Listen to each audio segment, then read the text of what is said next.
যারা মুসলিম সেজে গুজে চলে, যেমন আওয়ামী লীগ,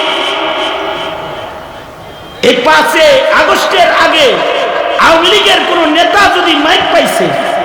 তাহলে তাদের নেত্রীকে বুজুর্গ বানাইছে, বলছে আমাদের নেত্রী তাহাজ্জুদ করে, আমাদের নেত্রী ইশরাক না করে ওঠে না, আমাদের নেত্রী কোরআন তেলাওয়াত করে, আমাদের নেত্রী এই পর্যন্ত হাতাওয়ালা জামা পরে, ঘুমটা পরে, নেকাব দেয়, মসজিদ নির্মাণ করে, উপজেলায় উপজেলায় একটা করে মসজিদ বানায়, আমাদের নেত্রী হজ যায়, উমরায় যায়, কত নেকির কাম করে, আমাদের নেত্রী ইস্তেমার জায়গা দেয়, আমাদের নেত্রী, আমাদের দল ইসলামিক ফাউন্ডেশন দিছে, আমাদের দল হুজুরদেরকে স্বীকৃতি দিছে, কত কাম আমরা করেছি। কিন্তু